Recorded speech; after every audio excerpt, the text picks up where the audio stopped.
people out there in Radio Land. Welcome to Reptile Fight Club.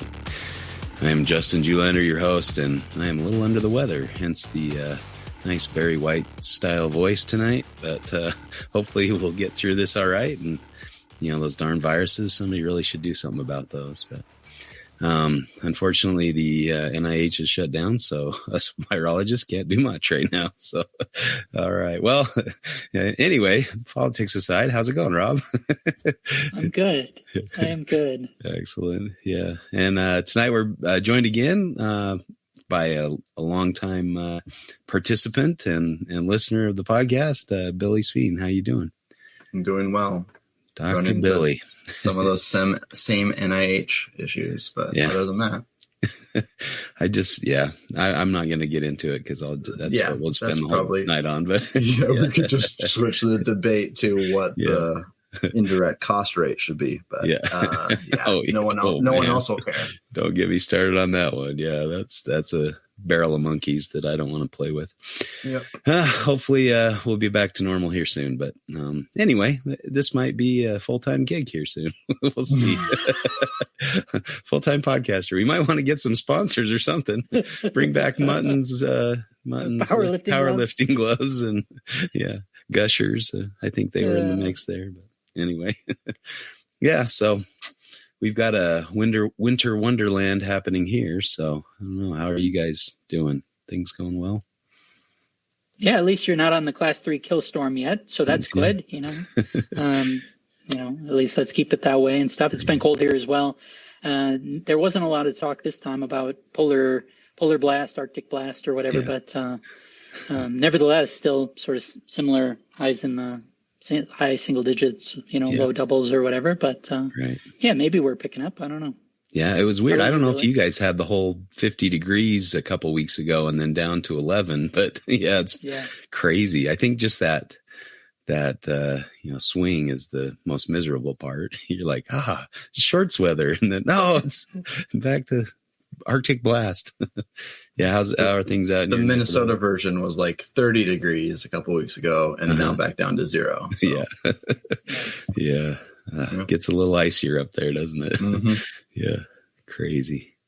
Well, warm temperatures are coming soon for me. Not to brag or anything, but I'm looking very much forward to being in the center of Australia in a couple weeks. So very excited to get back out there. Yeah. Although it was on fire or parts of it, at least a little while ago, but yesterday I looked and there was some rain. So that's encouraging. So hopefully we'll bring some critters out and we'll get some luck on our side. But I was looking and there's quite a few lifers I need out there. So I'm excited. Cool. And you got a good crew going. So that'll be really good.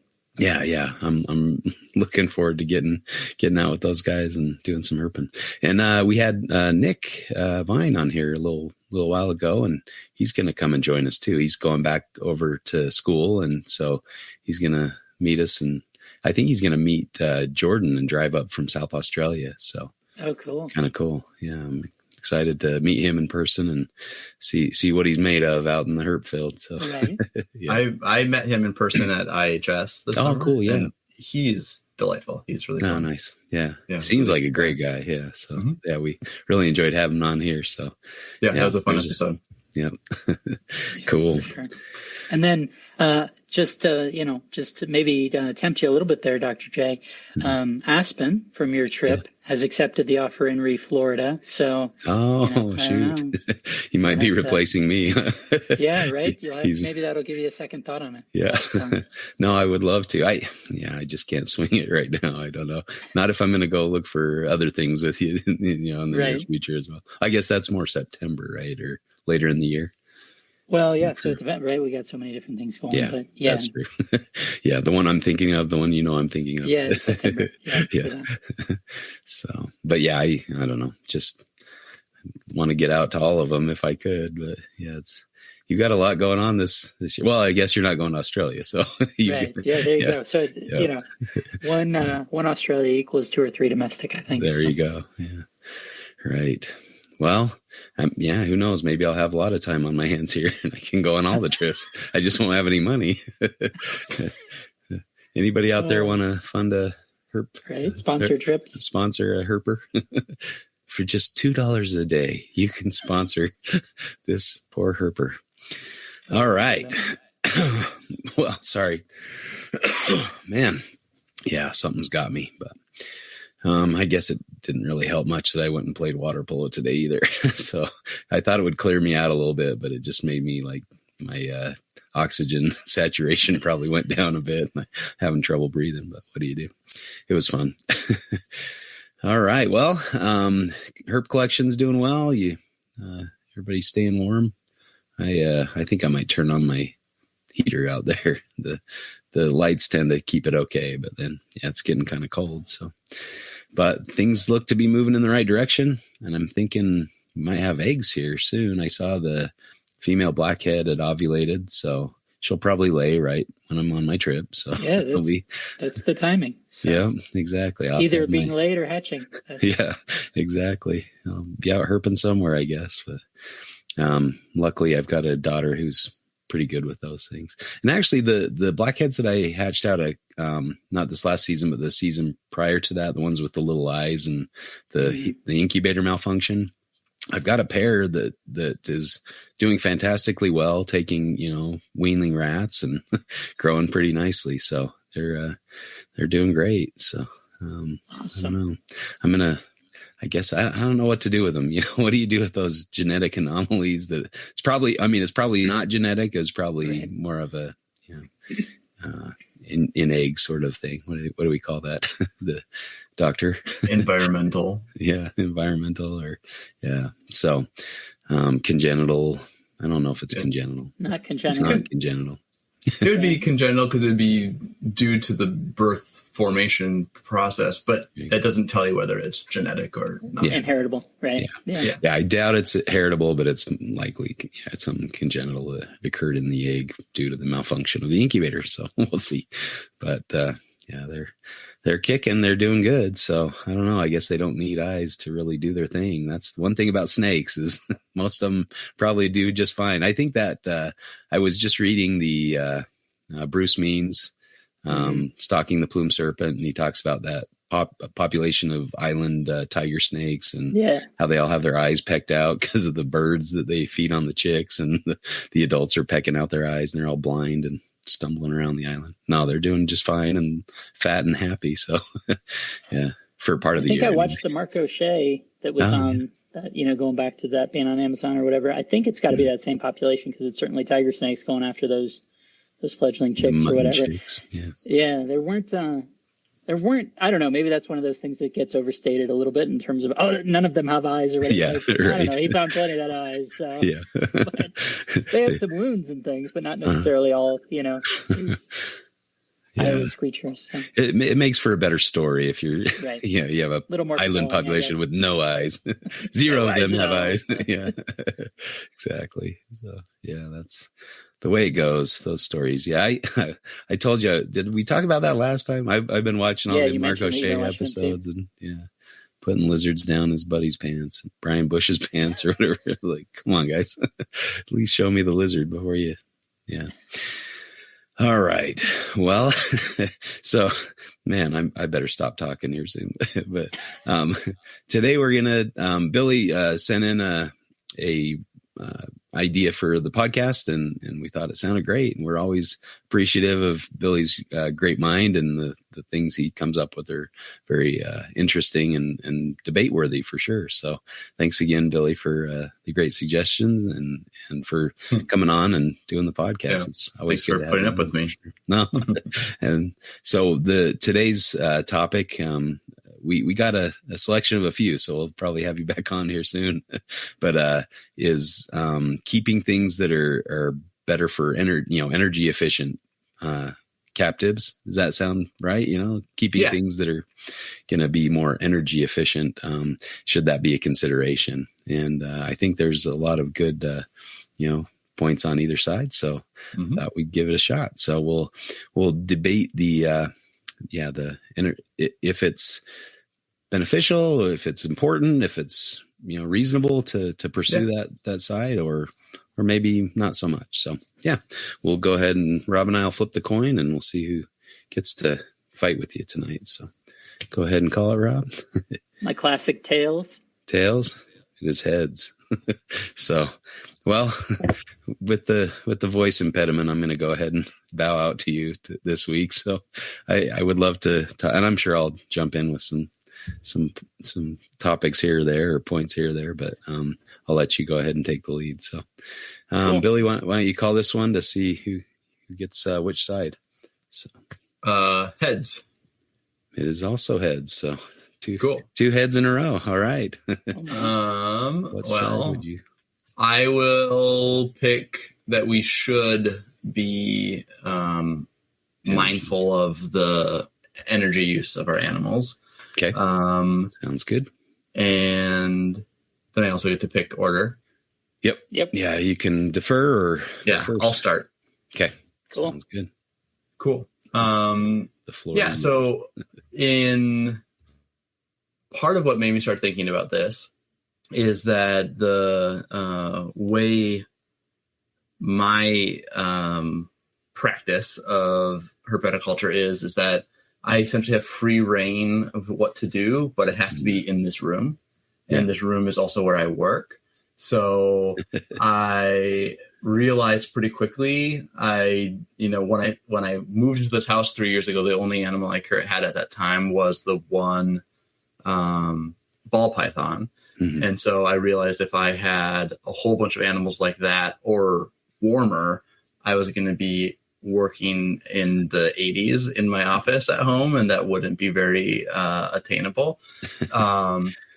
And so then I started selecting animals that were all much closer to room temperature, especially the poison dart frogs being like one of the main groups. And then in having a little bit of that framework and that inherent limitation into how I'm planning to build my population of captives really made me start thinking about this a lot more. And especially hearing people talking about like how much their energy bill has gone up and all this stuff when they have hatchlings and have to like double the amount of closures they have, or, all those types of things. For me, it's not that big of a deal. And so there's definitely an economic aspect to it that's very nice, especially in today's economic situation where a lot of things are more expensive and a lot of people are keeping that in mind. And especially if you're intending your hobby to pay for itself or contribute to some degree, or this is actually your job, the price of some animals is down too, because of, this is kind of a luxury, not an essential commodity for our lives. Right. So when the economics get hard, this is potentially a way to be a little bit more mindful of the cost. And I think it also has some environmental impacts too, right? Like if you're cooling a big part of your house, but heating another part of your house, in the world of climate change, not to like get more political again, but now, you're not being the best player in that way too, right. Especially if you're talking about like, on this one side of the room, I have my Ackies, and on the other side of the room, I have my veiled chameleons.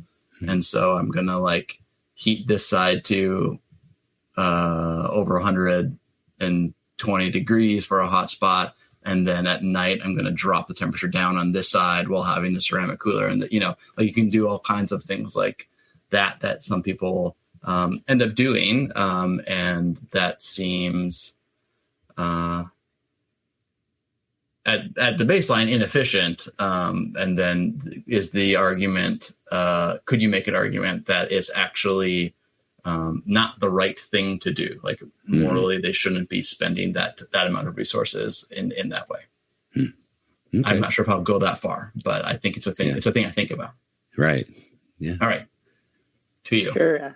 Absolutely. So there's a ton there. And just for the context or the paradigm that I bring to the situation, I certainly would admit that I'm always an advocate for kind of that we should keep it amongst a group of friends or whatever, actually having diversity amongst what we are keeping, not just duplicating what everyone else is doing, and having that tied to your natural climactic conditions, to me, is what I believe in, right? I do think you should, it's certainly easier to lean into what your conditions support, and that's sort of where I'm at now and all.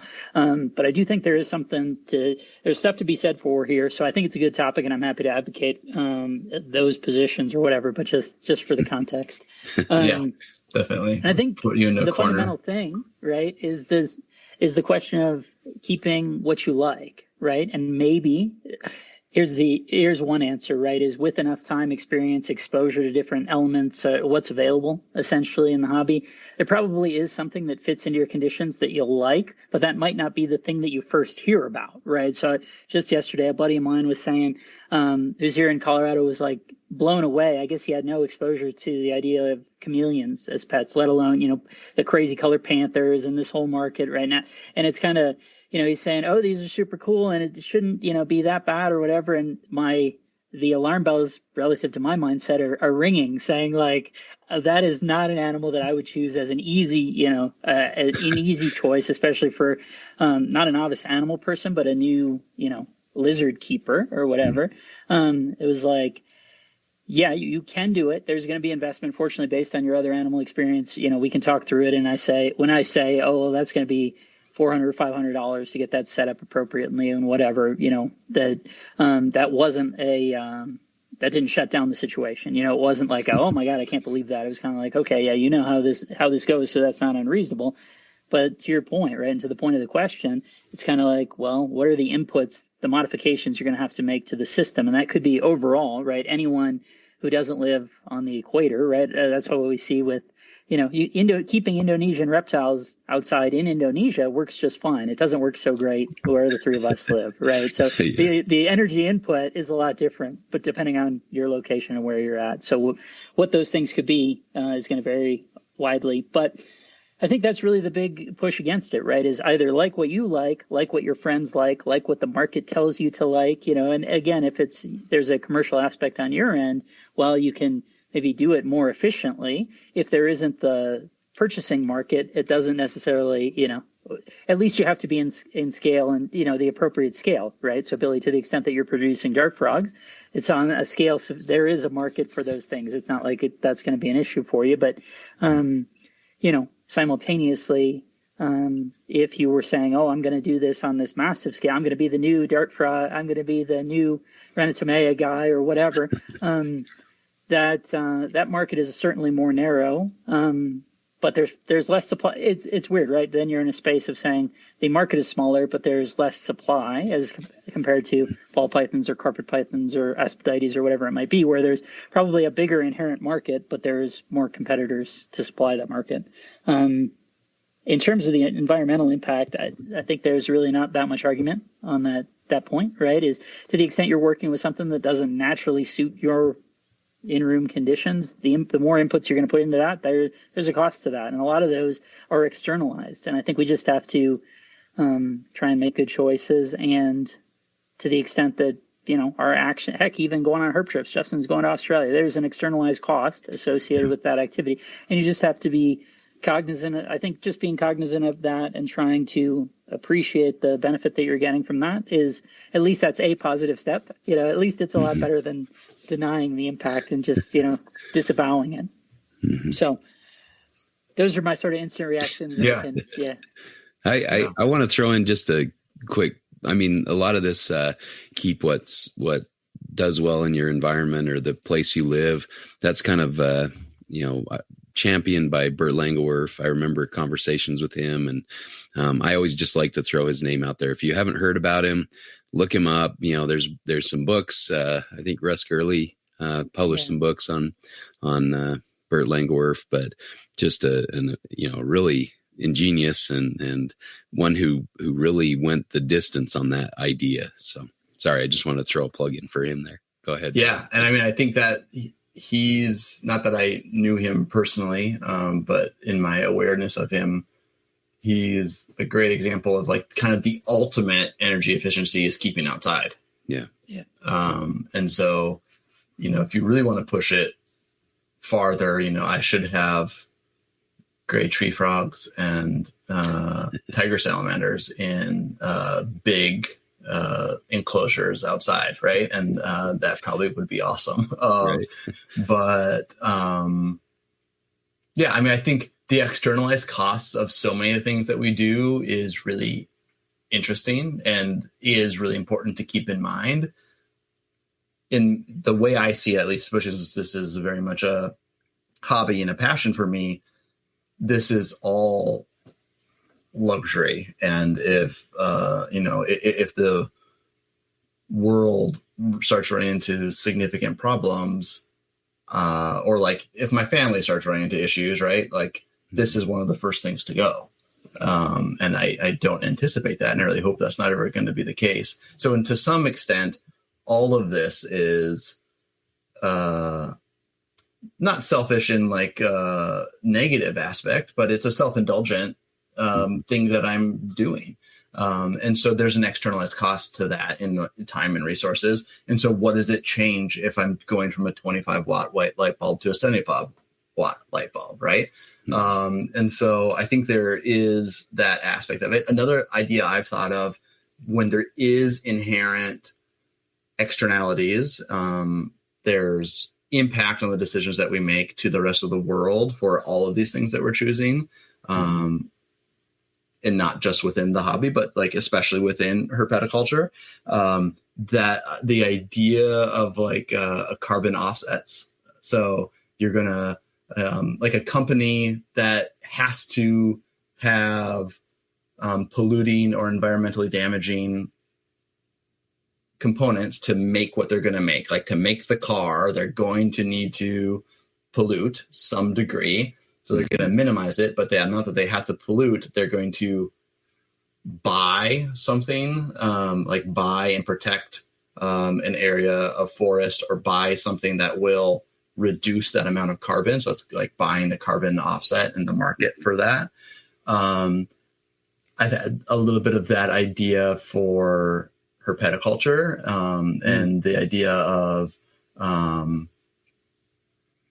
when you sell animals, you could invest it into not just like straight conservation, which would be remarkable, and so much good would happen if a lot of people took that to heart, but you could specifically be trying to conserve natural areas that are and protect natural habitat that would combat climate change, and help mitigate some of that.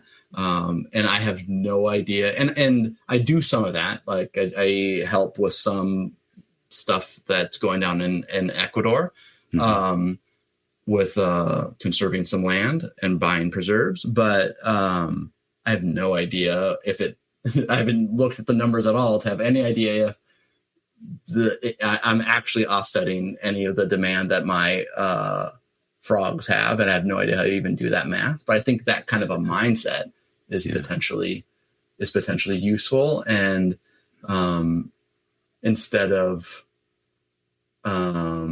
just saying like how much like money can I make, and also like what kind of corners can I cut in the husbandry of my animals, potentially saying how can I mitigate those externalities by investing somewhere else, because this is what I'm good at, this is what I'm passionate about. I think that might be a way to meet in the middle to some degree. Yeah. That's a nice thought. Definitely. Yeah. I think there's a ton there. So the other thing, even in the dart frog context, right, that comes to mind as you were saying that, is the whole idea that even some of these products have an externalized cost to them. So tube light bulbs, right? The idea that those are, you're purchasing a product that you then can't just throw away in your regular household waste. You have to pay to have it processed appropriately. And we know, which we should do.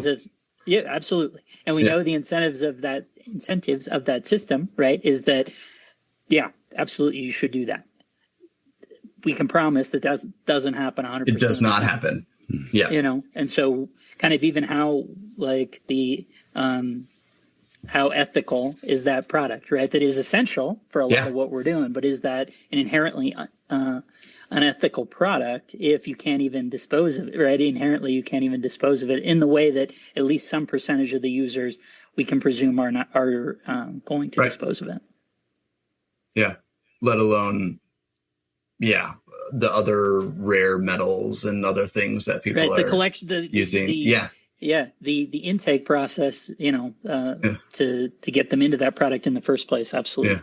The amount of plastic 32-ounce deli cups that are put into fruit fly cultures that people don't reuse because they are filthy and smell horrible to clean. Wait, you can throw those away? Yeah. I kept the same ones for years. What I do is I get I buy them from a restaurant supply store and get these they're not clear. They're really thick. And I let them get really dry before I open them, and then they're easy to kind of flake out a bunch at a time. Yeah. Yeah.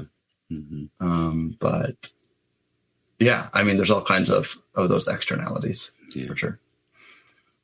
I suppose it's a point for your side, but the other thing that, immediately jumps to my mind, and maybe it's just because I just went through this, 2 months ago or whatever, but is the idea that the more you're reliant upon energy to protect, to keep alive, to maintain whatever you're keeping, the greater your vulnerability should the power then unexpectedly not work. And that's something that I definitely ran into, right? When we, the stuff that I'm working with is not particularly sensitive to that, even to the point of, so the power had gone out, and then heading into one evening, it was out for 25 hours. And I had a little propane in-room thing, kind of what Justin's working right now to try and keep himself okay. I ran that during the course of the day and kept it in the low 60s when it was single digits outside. Again, with sort of my room conditions, the variability of that, not the only concern was, of course, I had just fed like 3 or 4 things, within 90 minutes before the power went out. And so that gave me greater concern than I otherwise would have had. But point is, power went back on. We went from the upper 50s to the low 60s, and literally everything in the room was hanging, waiting for food. So they just thought, I don't know, a day-long solar eclipse or whatever, with the temp going down a little bit. But if those are things that are really able to handle that, where if you're working with things that are far more sensitive or have, the more dangerous, heat is more dangerous than cool, So if we're in a space of saying like, okay, you're trying to keep salamander species that aren't supposed to get above the mid to upper 70s as a high end, and you live in Southern California and it's the midsummer, and the power company shuts off your power to avoid having wildfires associated with that power going down. It's just those are gone. Yeah. Especially when you don't have basements and those types of things that are less common in that area. Right. I wonder too, sure. with a lot of people may not have a purpose-built room that they're keeping their animals in, but when I had to build a room out in my detached garage when we moved to the house we're currently in, and I just made sure it was very well insulated, so any energy that I'm using is at least kind of getting kept. And the same with the cages, like you're not just keeping in glass terraria, which are not very energy efficient, holding heat in and things, right, versus maybe thicker materials or insulated materials to maintain that. I find that even just and again, I'm not trying to get high like basking zones for my poison frogs, but I want a gradient in that like 2-foot enclosure. And even just having 3 of the walls covered in cork panel insulates it so much that having the like big LED strip, like one of these like strips on it, heats that top to 80 and the bottom is 70. And so they get a little gradient just from that really low wattage LED. Yeah. And I'm pretty sure if I didn't do cork on the sides, that a lot of that energy, especially since a lot of those are glass, would just go away. Right. Yeah, I mean, it's definitely something to think of when you're, thinking about what you're keeping, keeping them in, what's available to keep them in. If you build your own, it might improve that scenario. There's a lot of different factors to consider. I remember in high school, and then later on too, with my bearded dragon having like 100-watt light bulbs in I was going to bring this up. Yeah, this is good. 40-gallon aquarium with like a screen top on it or whatever I was doing at the time that I would be not thrilled about now. But I mean, now I think in my 120-gallon enclosure here for the ball python that has a custom like hood that's made of PVC so it traps all the heat in. I think I put like a 30-watt halogen or something. Yeah. And that hot spot, it's probably not as hot as what the bearded dragon would have wanted, but it gets in that top corner. If the snake goes up there and it uses it every once in a while, it will get to well over 100. Right. And then it keeps the hide on that side in the 80s and the hide on the other side is in the 70s. And the snake can pick where it wants because there's hides throughout. Yeah. I just think about how much more efficient that this enclosure is just because of the way it was designed. Right. Yeah. Also about the house we're in now is like each room has its own kind of heating system. And right now it's like not functioning in this room. So it's cold but I don't come in here very often. So I don't need to heat it when I'm not in here, so I don't mind if the heater goes out. It's designed to be that way or the house just, they added on and just kind of didn't have it piped into the central, but at the same token, I think it helps because then you're not heating the whole house every time you turn the thermostat to a certain setting. So, you can heat certain parts of the house. And then if we're all in the family room, we turn on the gas heater out there and, enjoy the warmth, and then turn it off and leave the room. So, I think the same can be said of I think about Peter Krause. He had that design for his Owen Pelly cages, and he had like a room of the cage where the heat lamp was, and it had an entrance and an exit, and so basically they could go up in that room like you were saying and get that high temperature and then leave and be back to the other temperature. So it took a lot less energy to heat a smaller area. Enclosure. Yeah, and I try to do that with my cage designs now. Is I almost picture like a buttress root kind of sectioning off a part of the cage or something like that. It could look really cool and be neat to look at, and then have a solid top over that where it holds in the heat in that area of the cage, and then they can move to other areas where they want it to be cooler. So not only can you can be more energy efficient, but you can also meet their needs, because reptiles do like a choice in a lot of these situations. Like they don't always want to be at 100 degrees, but they want to be at 100 degrees sometimes, so you have to kind of work around their needs as well. Yeah, absolutely. I mean, the thing that it jumped to mind, Billy, when you started talking about that, just in terms of how we visualize, how we set up our cages, is, and I think I would have learned this lesson mostly from Robin Markland at Pro Exotics, who had gotten it mostly from Frank Reedus, that the idea that we don't need to make beef jerky machines of our cages, right? And it doesn't need to be these. So, especially talking about Varanid, Odatria, right? So, small Varanids, although the bearded dragon would fit firmly into this box as well, of saying these are things that physiologically need to be able to access 120, 130, 140 degrees. The answer is you can use a small light and build up to it, or you can have a 40-gallon that has this massive open space, and you're trying to, you're seeking 120 two vertical feet of empty space that's at room temperature, down, or you could get them the ability to get within 3, 4, 6 inches of that light, and you could use a light that's a quarter, a fifth of the energy, right? And so that was something that Robin was always advocating, generally, and on the website and all these things, was saying like, you don't need, essentially, and even within the shop, they never sold those bulbs that be like 150 watt, ceramic spots or the, whatever it would be, because those are scary relative to how much energy is going through those things. It really is, and it's a huge risk. Even, outside of reptiles or, through personal life, you meet people, someone who almost set their floor on fire because their bearded dragon cage, they set the thing down and didn't realize it or whatever, like those things are, those are scary things. Whereas if you're talking about 29, all the Odatria I wound up keeping, I was using 29 watt bulbs, and you just build cork stacks to get them within 3 or 4 inches of that. You could get 165 degrees. And that's the beauty of cork too, is that it can take that temperature without burning, discoloring, any of these. Smoke point is much as well above that, right? Just in terms of the material that it is.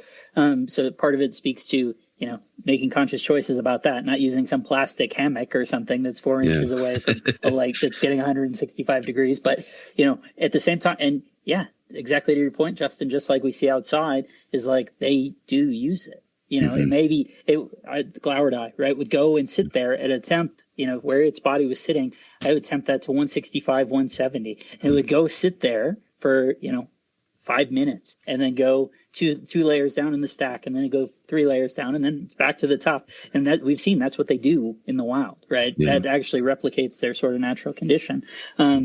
So, I mean, that was just a huge lesson for me of saying like, build up to the light. Don't just have so many of our cages in general, right? Even talking about the bearded dragon and the 40 gallon, it's like, it's the same thing as I think of with the chondros, right? Where there's the singular stick in the prototype 15 years back chondro cage, right? It's a 2 by 2 by 2 square, with a single stick, and they sit under this light that's centered on this stick, and it's like, wow, this is the least efficient use of this space that we could possibly imagine. Like literally, if I said, what's the least efficient thing that you could do within this box, that would be it.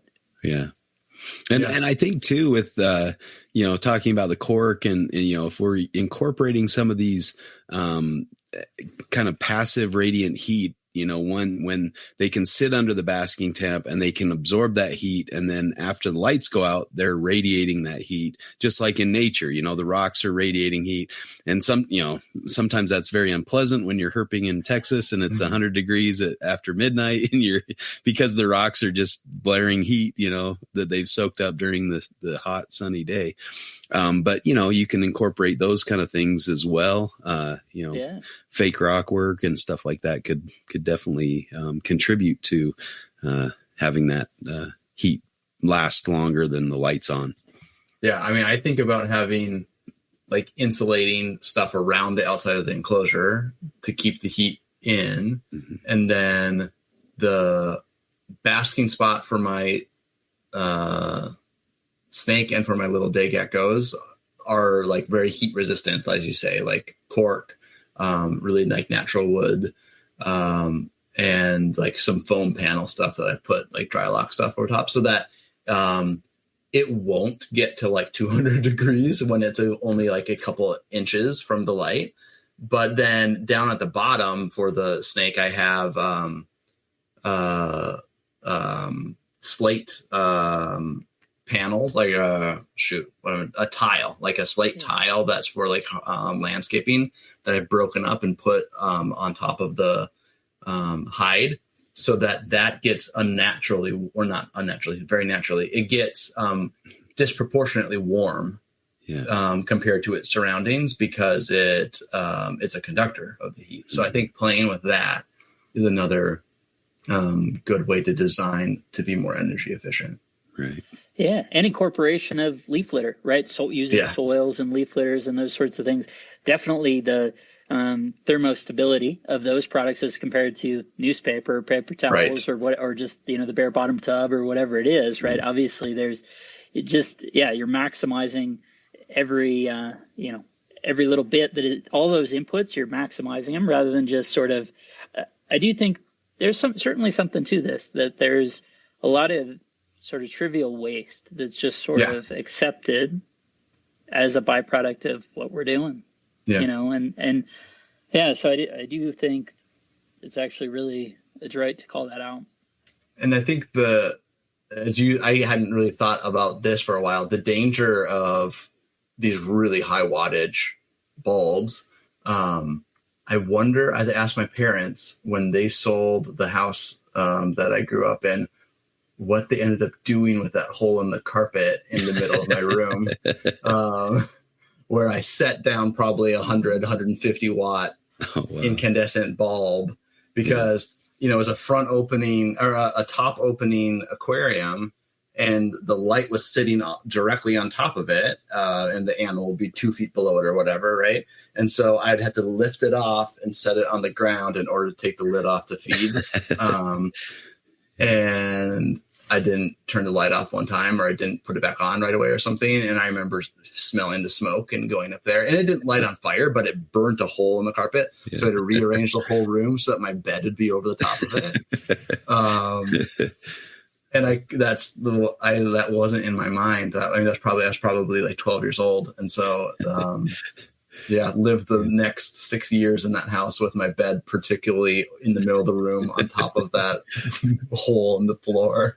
I'll have to ask them what they did about that when they sold the house. Right. That's funny. Right? Yeah. And I mean, it is a prototype experience. Like, that's the thing, right? It's not intentional. It's not even really negligent. It's that you're setting up a circumstance where almost inevitably that's going to mistakes are going to happen. Yeah. Yeah, and if you don't think about those, if nobody's talking about, how we can make these more energy efficient, or how we can reduce the wattage of bulbs we're using, and how, tips to or new product development where, this will use less energy and this will be able to house your reptiles, or this is something you can do to improve this. If nobody's talking about that, then, you kind of make the same mistakes as people in the past, and with some of the same, terrible consequences of, maybe a burnt down house, or, things like that. So we don't want to, we don't want to just keep doing the same things because people have done them. We want to improve on what's been done. And I think that's, the whole thing behind your idea is exactly. Let's improve this and let's make it better. Yeah. And I really don't think that I'm not suggesting like no one should have a bearded dragon or no one should have an Ackie monitor, because they're wonderful animals. But I do think having your bearded dragon right next to your panther chameleon is not smart, because you could probably do it, right? You could like insulate an area and like figure out how to do it. But like, that's silly. You should, like, if you're that invested in them, put them in different rooms. Or if you can't do that, pick animals that have more or less the same climate so that you can figure out an energy efficient way to keep an animal that requires a high amount of heat, or an energy efficient way to get an animal. Maybe panthers aren't the best idea, but like some cloud forest species that needs to get down to the high 50s almost every night, or at least every night for many months of the year. Yeah. Or keep it in a different room. I mean, I've got some Australian leaf tails. Open the window. Yeah. Some Amnicola in my reptile room, and it gets too hot for them in there.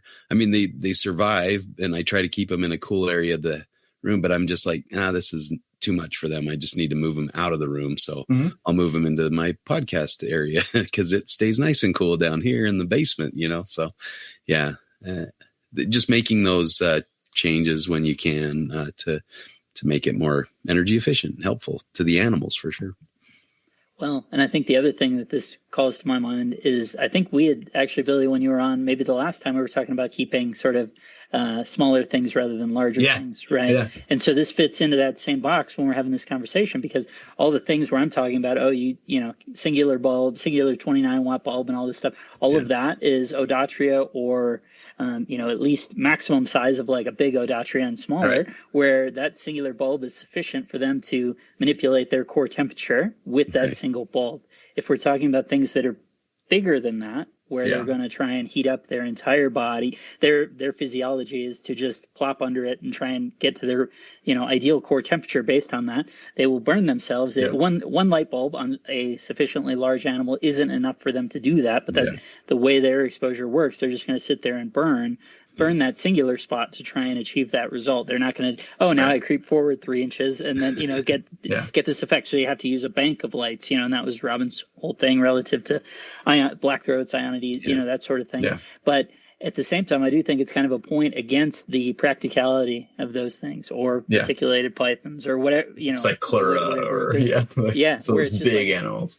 We're talking again that much more. You're back in the sphere of like that 150 watt bulb by your cumulative effect, and in that same way, if you're then putting that on the carpet or what, presumably that would be very difficult to manage. And but then you're just talking about this crazy complex feature, electrical feature that's scary in its own right when you just look at it, right? Mm-hmm. When you think about it, and I think in my own lived experience has been that we're a little too flippant about some of that stuff. And my own push has been to try and move away, move towards what you're saying, not necessarily even for these same reasons, but just, move towards things that situate better in the natural conditions of the room. And you're not putting you don't have a whole host of 100-watt bulbs all over the room. That's probably overdrawing your power, or at least it... Or making. I remember Frank also making those kind of indoor-outdoor cages for the larger monitors. So during the heat of the summer, they could go outside and bask. So absolutely. He's harnessing the sun, and maybe skylight or a greenhouse type setting.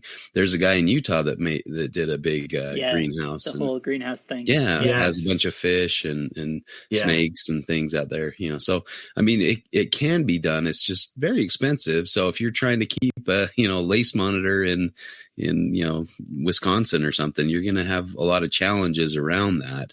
Certain times of the year they might be able to go outside and get heat, but even then, like even in Florida, I think Ron was saying he was having trouble getting his monitors hot enough in the outdoor with that cloud cover and stuff. Yeah. So that's why Tucson's okay, because it's 4,000 feet, right? So you have that verticality, and you don't have that wet. You don't have the Florida, winter wet that's so difficult to deal with. So. Right. So I guess that kind of goes into keeping things that are suited for the environment where you live, especially if you're keeping a big monitor outside. You have to, and maybe I mean I remember Bert saying, I was thinking, well, I can't keep anything. I'm in Utah. It's winter wonderland up here. During half the year, and so he's like, no, Australian water dragons would do okay out there. As long as you brought them in during the winter, they'd be just fine outside for most of the year. So, you just have to understand their natural history. Well, and to that same point, right? The thing that is, I think, what I forget the phenomenon, right? But sort of when we try and take a 3D object. Oh, here we go, hitting another potential problem. But when we take a 3D object and represent it in a 2D space, so when we're taking the world and presenting it on a map, right? It's always amazing to me how the latitude of Europe compared to where we're at. So that I'm sure part of Bert's response to you, Justin, would have been, well, you live in the equivalent of northern Spain or something. So there's plenty of herps, that live above there. So you could pick something that would have, and obviously there's variability to that or whatever. But heck, I mean, it's the thing that was amazing to me. I went to Kyrgyzstan, and it's halfway around the world, but it's a similar, other than having 14,000 foot peaks on one side, it's sort of surrounding Bishkek, and but otherwise it was just amazing to me. Oh wow, I'm literally halfway around the world, but at the same latitude, and how similar then the conditions are. Right. How that. Okay, wow, this is there. So there are things that would be an equivalent that are probably cool. They're probably not, they're not ball pythons, they're not leopard geckos, they're not whatever, the things you would easily stumble into. But I think that was Bert's whole point, was like, you gotta, and that he was a champion for a lot of water dragons are probably the most popular thing that he was a champion for. Because they fit so well and where he was.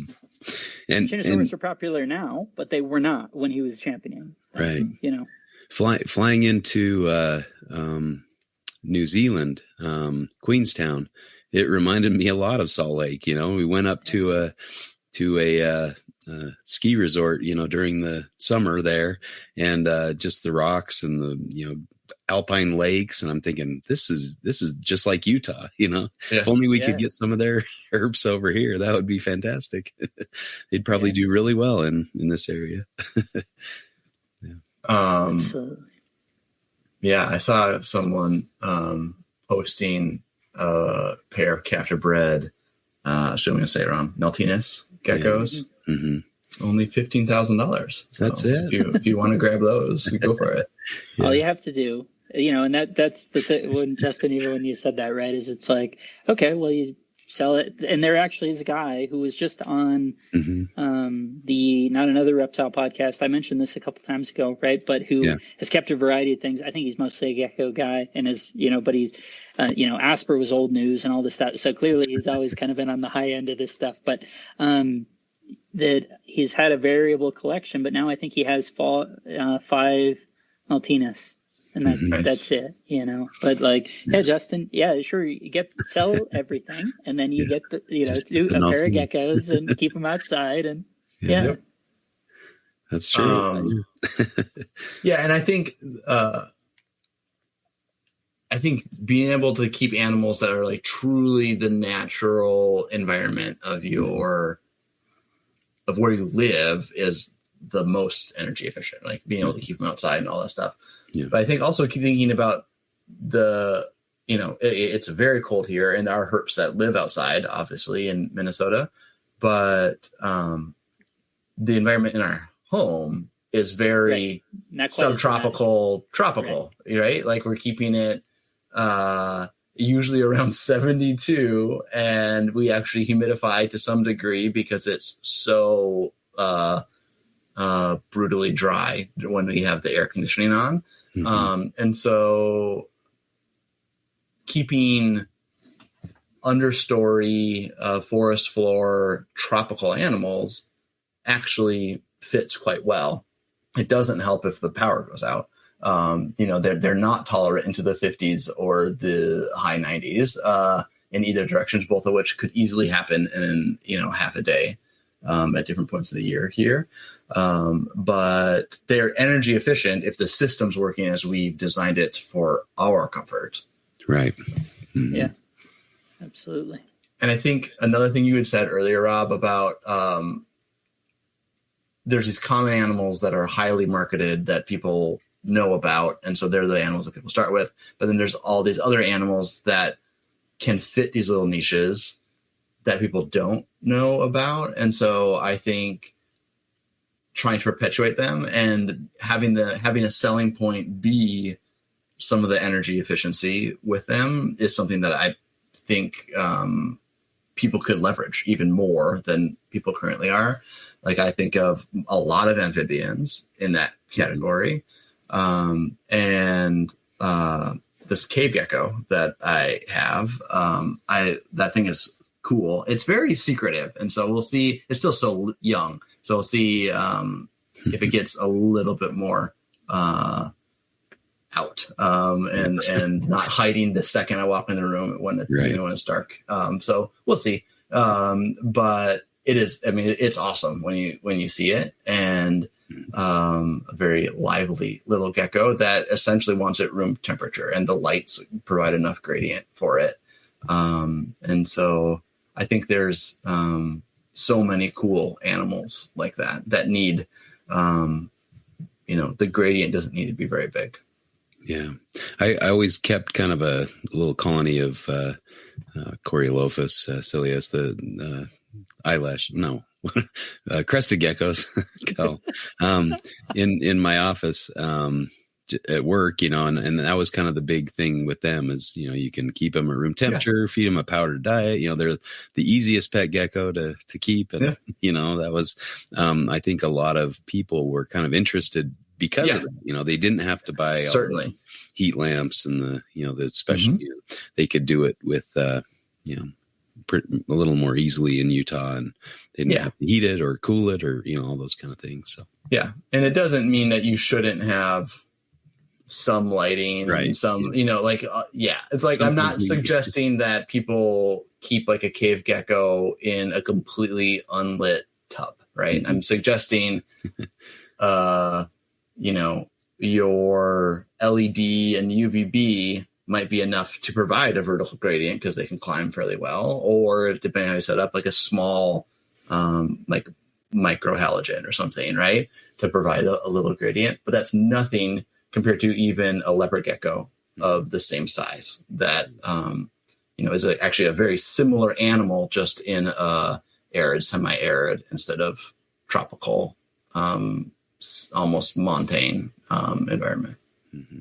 Yeah. So I guess sometimes we oversimplify it and say, oh, this is all you need for this animal, instead. Well, that's true and on every direction of everything. Yeah. Right. And but I think people try to sell that as part of it, and I don't think, any reptile is as simple as a lot of people try to make them out to be, or as carefree and, no maintenance type pet. But I think you're right that is a selling point of crested geckos, and that actually wasn't high on my list because I've actually never had a crested gecko, so it wasn't on my radar. But that's absolutely right, that it is a selling point. But I think more species can be leveraged that way. Right. I was hearing more about like rubber boas. Like those things sound so fascinating. I don't think I'll probably ever have one, but the way their natural history just sounds incredible.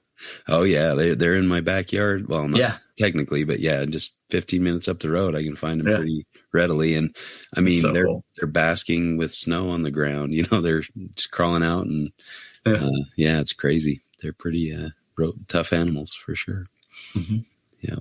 But not commonly bred, and I think, there's such a wide variety of reptiles, and it's whoever the PR people for ball pythons and boas and corns, they need to maybe branch out on some of these other species. But at the same time, I guess it's like we talked about in previous show, there's so much information out there that I think people just feel more confident because I'm not just listening to one person. I'm listening to 50 people who keep the same thing, and I can ask them for advice. And so that, you really need somebody to kind of champion a new species. I think Frank Payne has done a really good job at that, and, getting the word out there on other cool species besides the top 10 or 5 or whatever. So I'm pretty sure it was on, this is a tangent, but, I think it was on Project Herpeticulture with Alan Rapace, where he talks about the process of building up the crested gecko situation. And I think that's what it really takes to get something to launch, right? Yeah. Being willing to keep back thousands of animals and essentially flood the market at like 10% of the cost that people were currently selling them at. Mm-hmm. And then all of a sudden anyone can have one, right? Yeah. It's a huge amount of capital and investment to put that in. It's a completely different mindset than what 99.9% of us are doing when we're breeding animals in our house. Yeah. But and I think I would hazard a bet that that's what that type of thing, maybe not one person, but that type of thing has happened with bearded dragons and ball pythons and the other animals that are these like widely popular. Right. And you go back 30 years and, crested geckos were thought to be extinct and ball pythons were impossible. Well, maybe more than 30 now.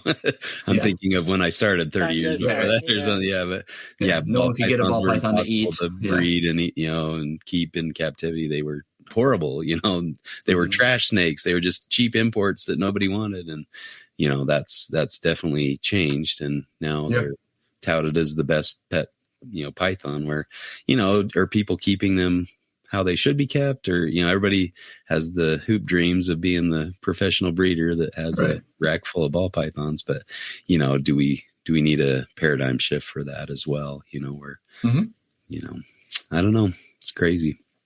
Well, and some of the inherent downsides. So we were talking about Alan, right? And I think it was on that same show that he had made mention, or maybe it was when he was talking to Justin, he had come on here with Ron, so when he was kind of in the heyday with that, a cat came in the room or something, and hundreds of geckos dropped their tails. Yeah. And it's just like, oh my God.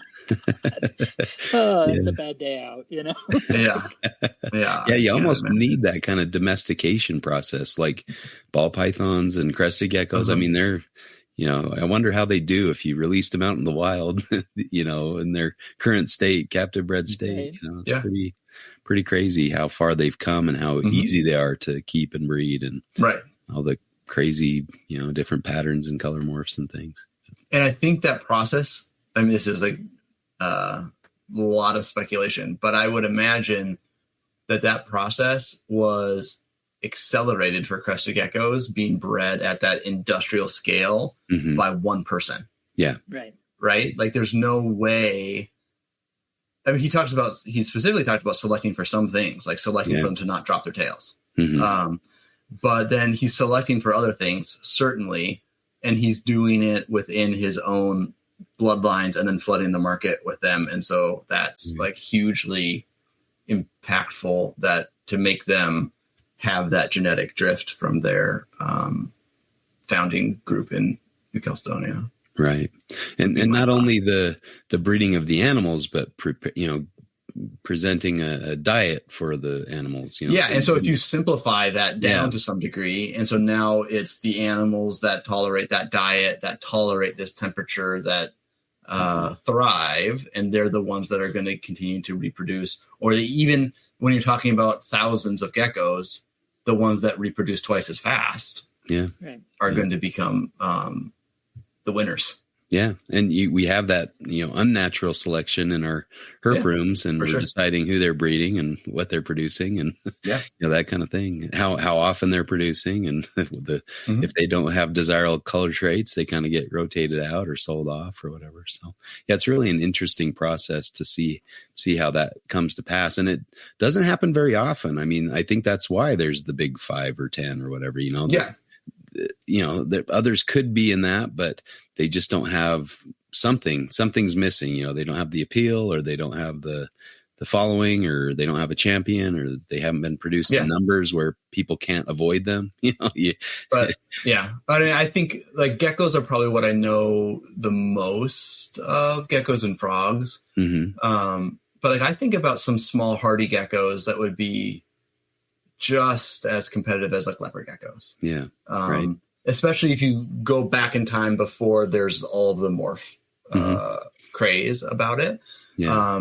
But why it's a leopard gecko instead of a fat tail gecko or a cave gecko or some of these other really cool small terrestrial geckos. I bet if you went back in time and you found someone that was willing to do that Alan Rapace process with it, make a deal with a big box pet store, you would have those geckos instead. Yeah. And I mean, it does take a durable animal, like a bearded dragon, where they come from just harsh environments that have huge swings in temperature and moisture and all sorts of things. And then, where you compare that with something maybe from a tropical rainforest that lives under a log, and has a very stable, cave geckos are probably are more sensitive than leopard geckos, but it's like pick like a pictus gecko, like those are like the thorny scrub forests of Madagascar. Those could stand right there with and they have, I think, I mean, I guess they're so easy to breed that they just they're so easy out of house and home that before you blink, so things like that are part of the trick. But I guess I attribute it to somewhat to that kind of lack of curiosity, maybe, or just give me a formula. I just want to follow a recipe and keep this animal, alive, and maybe make some babies down the road. If you explore, then you can find the animals that are more energy efficient. So and also have something more interesting than you talk to people at reptile shows, and like if you ask them what was your first pet or what are you keeping now, 90% of it is one of those top 10 animals, and it's kind of sad, kind of a monoculture, but I like diversity, so diversity is the spice of life. So yeah, absolutely. No, I think some of it too, right, is why aren't things around? There to some extent, just because it's been a point that we've pitched previously. I know Eric Burke talks a lot about this a lot. We've talked about it a lot. Is that there are sort of inherent factors that just make them slightly harder, right? So in the context of fat tails, right, they're slightly harder to incubate. You get slightly less fertility. Yeah, you start to, it's just slightly harder, and it just seems like they were really popular even in the late 90s, right? That was all these things we're talking about. All these things were on much more even footing than they are today. And it's just an amplification of all that slightly harder, right? The slightly easier has led to the growth there and slight diminishment, elsewhere. Yeah, completely agree. Yep. Yeah. But I think like from like an energy standpoint, if you were really cognizant about that and you someone wanted to invest into, maybe not making thousands of animals, but maybe making hundreds of animals and then leveraging that way, kind of the way like Frank Payne does, where he has a really like clear marketing angle for advertising that these are good captive animals. Yeah. Or the way like, I mean, so many people do this, but like Phil Leitz, I think, about doing that. And same with like Roy Blodgett about like his animals. Like they're showing you these best qualities. And like, if you're interested in X, Y, and Z, here's a good animal for you. But if you're interested in ABC, here's a good animal for you. Right. Mm-hmm. And so if you, make a massive colony of Paradora picta, which you could do in a few years,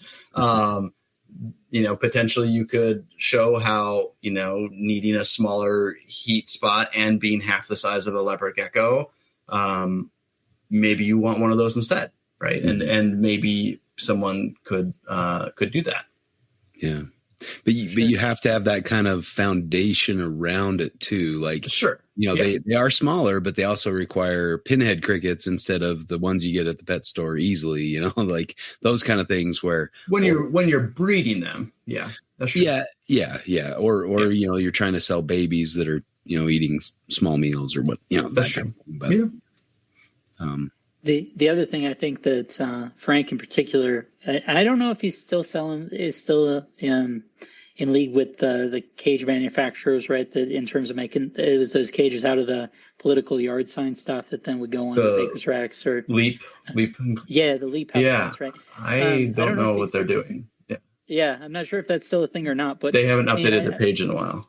Really? Okay. So, but just the idea, I think that he does really well or effectuated really well is both putting out content in terms of what those essentially not only saying, here's the animal, but saying and showing really explicitly, maybe including like pitching the product of like, this is how you can keep it, right? Making it simple, especially leaning into, in this energy efficient context of like not just saying, oh, find a bulb, saying like, here's the bulb, that sort of thing, and really facilitating sort of, here's how you can keep this animal effectively, and including specifically, all these products. And obviously there's going to be more or less utility, depending on where you live, how similar it is to Western PA, these sorts of things, right, where he's at. But, I think that's another part of it too, is he's just between his videos and then the products he at least was selling. I think he did a great job of trying to express not only this is cool and it's doable. Here's how it's doable, and being really explicit about that. Yeah. I think there's lots of opportunity for people to do that, to have influence in that way, whether that's true market influence or whether that's a conversation like this, where you're saying people should be more mindful. And there's lots of ways to do that without saying no one can have a bearded dragon, or no one can have a Eurymastix, no one can have a Varanid, right? Like there are thoughtful ways to do it. Mm-hmm. Yeah, it's interesting too to see some people, trying to establish certain hard to breed species, and sometimes that's just doesn't go the way you think it might. You think, oh, we can do it with all these others. Why is this one different? And some just don't seem to make it. I remember watching a talk. Oh God, now of course the name's gonna fail me. But he was talking about Taylor's fat tail geckos. Usam, Istanbul. Yeah. And Tinley. The gecko. And oh my goodness, that just hearing about how difficult it was to keep those and to have the babies survive, let alone produce the babies. It's crazy, and how closely related they are to the regular fat tail so goat. strange, right? And Right? I'm sure the initial herpetocultural response was, oh, they can. I mean, shoot, we've even seen it with Phrynosoma, and it seems like it basically only works with the Osseo, right? The really large Mexican ones, Right. where the whole A idea more varied of, diet. Can we feed them something else, right? Because and then again, right? There's the guy Justin. I know I sent you this. I forget which podcast it was on. Maybe it seems like a Project Herp, but I don't know that it was. Or no, I think it was the Animals at Home. There's a German keeper who works with Phrynosoma and feeds them harvester ants, and they have this whole convoluted ant system. colonies, Right. built into the walls. Yeah.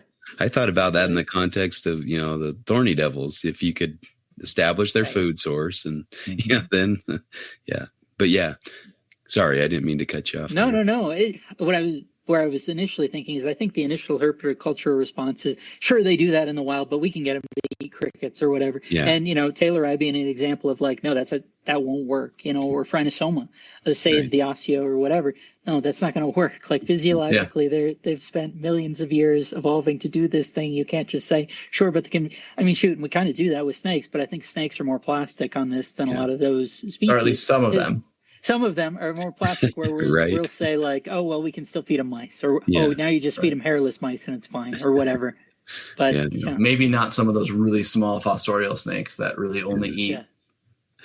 Queen snakes eating molted crayfish and this sort of stuff. Exactly. Yeah, that might not work. Right. And I did keep some of the short-horned lizards for a while. The not Douglas eye, but the Hernandez eye. Yeah. They did very well, and you can actually order harvester ants.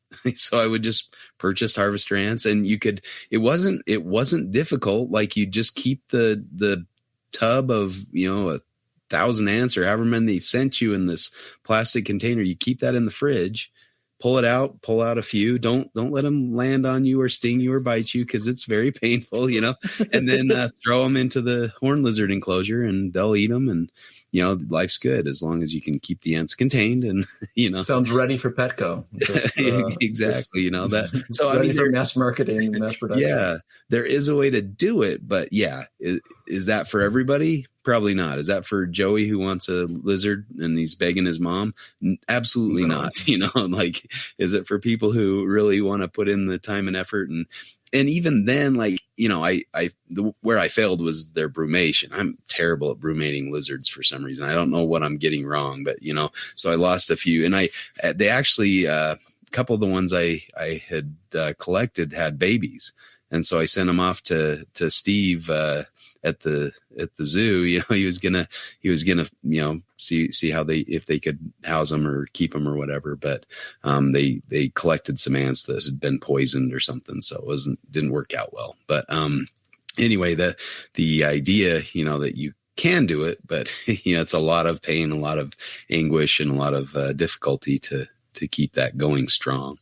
If you're lacking certain things, or trying to fit them in a square peg in a round hole type thing too. So, yeah, absolutely. The other thing that I was thinking of, just in terms of, as we were talking about, or as I was talking about Frank, and kind of him setting people up for success by showing them what they could do, or even offering a product that then essentially is, here you go, you're ready to walk away with this. The tables that are always amazing to me, and I think do really well at reptile shows, are the dart frog tables, either where they are also offering, or are next to someone who's offering pre-planted, ready to go terrariums, literally just add frog, especially most of those aren't plumbed. So you got to be a hand misting situation, for a lot of those, because it's not built to be into the structure. But, man, those, I don't know how profitable it is, but it's certainly a lot of work. But those things I think that's sort of the ideal combination or scenario of saying, like, someone turns up, wants a frog. It's actually not that hard to set up a tank, but the ability to just plug and play, I think makes those so much more accessible for a lot of people. Yeah, I think Josh's Frogs has made a market on that. That's another great example of a company who's really found that niche and provided people what they need to be successful, and those kind of things. Might cost you a little more than doing it yourself, but it's kind of that idea of plug and play, or here's the necessary equipment, go for it. And here's my guess is most people that take that route, right? They get the crested gecko and then buy the 20-gallon converted kit, whatever that's already like set up for you, and take it home.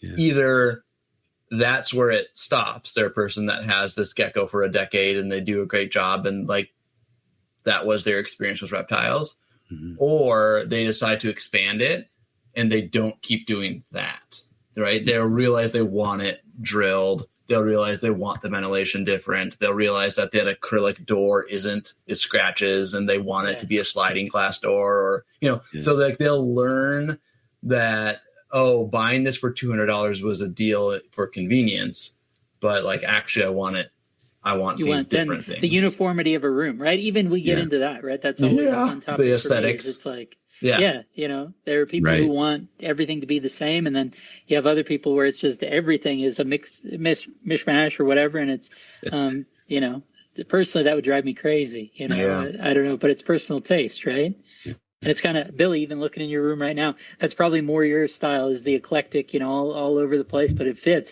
the aesthetic and vibe of the situation. So I have a very like crowded aesthetic. Like I describe it as like walking into a tattoo studio versus a library versus a zoo, like combine them all together.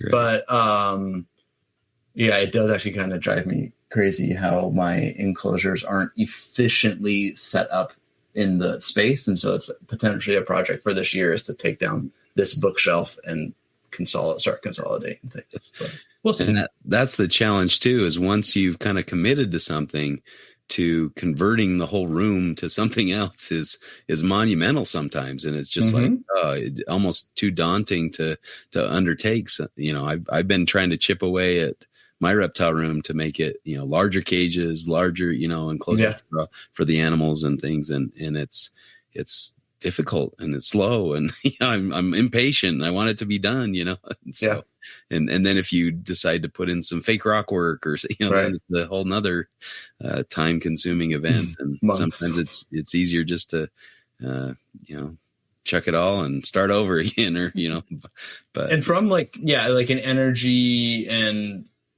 waste perspective, there is some aspect of, if you're going to have a larger group, like having an efficient way of doing it is good, but there's also some aspect of, you don't want to do it 3 times. Right. You want to do it once and have it last for a long time. And so that's the way I think about it right now, is that I'm experimenting with what types of materials and layouts I like on small scale before I invest into doing a bigger project.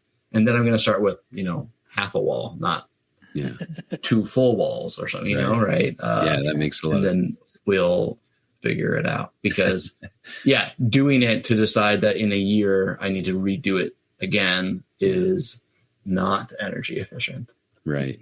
And that was part of, my first go around building a reptile room, is I did it a certain way. And I realized all the flaws and, issues that I had with the way I did it, and how I would fix those if I ever had the chance to do again. And then when we got the house we're in now, I was able to start over from the ground up and do it the way I wanted to do it. And it's cool. It's been very nice. I am much happier when I go in my reptile room than when I went in my old room. I was like, oh, this is horrible. I would have fixed this and I want to fix that, but I have no room. And it's kind of crazy. That sounds like a good topic for another conversation of what's essential and what are the downfalls of designing a room. I probably need to hear that one at some point. That's, and I think you're going to make, even if you've done this for 30 years and you know what you want, you're still going to have some things where you go, crap, I should have done this. And now the floor's down, and how am I going to pull up the floor and put, level it out in that depression or whatever that was in the room that I didn't have time to fill in or whatever, that kind of thing. Well, and even, thinking about it, with the LEAP conversation or whatever, maybe the product that you then envisioned within the space, maybe then the product doesn't exist anymore. I don't know whether that's the case or not with LEAP, but I mean, shoot, any of the reptile caging things we've seen that there's turnover in that space, you know, and it's even custom for ones build that have been it around a long time. Yeah, if you're not building it yourself, then there's always the possibility that even, you know, the bowophile, Jeff Ronnie, right? It was a business from 20 years before I got into reptiles through until 5 years ago, and he's still breeding snakes, but I don't think he's making cages. You know, it's just not how he wants to spend his time now. And it's like, well, okay, if you had a whole room full of those, then at some point you're probably going to be transitioning some of those out. And now what are you going to do, right? You had this whole plan that was based on this product being available to you, and now maybe it isn't. Or heck, I mean, even the legislation around the light bulbs, right? If your room's set up in a certain way, and then all of a sudden they're just the law changes such that you can't use what you were using before, you can't even access it. That, you know, even the best laid plans can be put astray by those practicalities. Yeah, that could be a challenge. Well, any other topics we didn't hit on that we need to get out there, or we have a pretty good fight on our hands? I think we're good. All right. Yeah, it's been fun. Very cool. Well, Been great. Yeah, really appreciate you coming on. This is a fun topic. Yeah, and it's always great. Think about. Yeah, it was fun. Remind people where they can find you.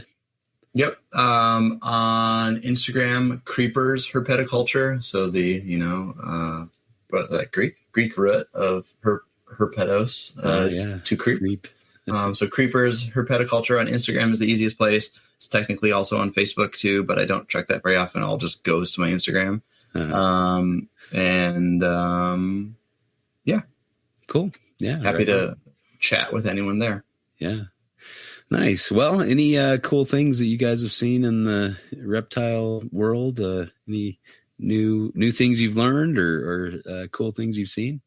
I'll start out with one. In the Messenger NPR message boards, Casey Cannon put up a picture of Flinders Ranges carpet python, Gammon Ranges carpet python, whatever you want to call them, taking down a yellow-footed rock wallaby, like a young one or something. And the adult was kind of watching on, and it was an iNaturalist observations. So kind of cool, but yeah, again, one that I would have loved to have seen, but missed out on. Yeah. But fortunately, Jordan got to experience that species in the wild and had that really cool story. If you haven't listened to Jordan's episode, go check that out. It's a fun one. So yeah, really cool to see natural history events, especially in species that I really, really enjoy. So that one was cool. Any other things you guys have seen or heard or cool podcast episodes we need to check out? Yeah, go ahead, Billy. I think I spend way too much time listening to reptile podcasts. So there's so many good episodes. I think you had, I think your like Ask the Expert series has been really fun to listen to. And I'm blanking on the name, but the most recent one with the amphibian decline and talking about that. Yeah, Joe Mendel. Yes.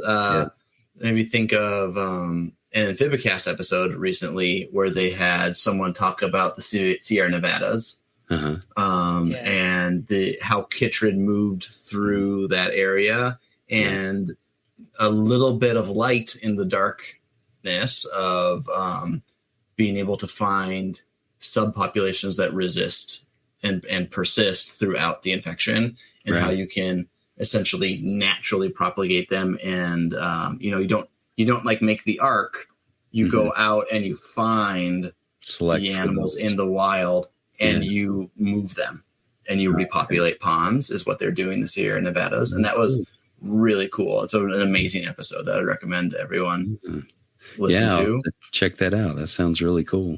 And I feel like, Rob, I heard you talking about some of these podcasts, but the Expert and the Idiot and the Gecko Exchange, I feel like I've heard you mention both of those, but I've been really going back in time and listening through a lot of those, and they're both doing great and have such great content. Yeah. And that Not Another Reptile podcast. So and it's on my list. I haven't actually listened to any of it. I need to. I should add that. Yeah, he's a super sweet guy. Does really interesting stuff. So yeah, I would recommend that one as well. It's funny that you mentioned that, Billy, because I guess what I would say is the Colorado partners in it in amphibian and reptile conservation. So Co-Park, there's the park generally, right? There's a lot of different chapters within the U.S., but just had their annual meeting. They have a couple of field trips throughout the year, and then they have one annual meeting. And I haven't been able to go previously, but they just had it at Denver Zoo this past weekend, and man, it was really cool. So it was a day full of presentations, and then we were hanging out at the reptile house and all that, just a great group of folks. But the funny thing was, one of the presentations was actually on exactly what you're talking about, but boreal toad, essentially boreal toad status in Colorado, various populations and things. And the same exact thing that you're talking about, it does seem like there are populations of them that are resistant to chytrid, and they're, moving toads around and all that same concept, same idea that you're mentioning in the local context. So that would probably be my most recent event. The other thing too is obviously just planning trips and stuff gets you deep into the weeds on a lot of this stuff. So maybe too early to talk about, and we'll just have to see how it plays out. But a lot of those things are exciting as well. And then a couple, we have a couple more shows planned out and all, and super excited for those. So there's a ton. There's good stuff out there for sure. Right. Cool.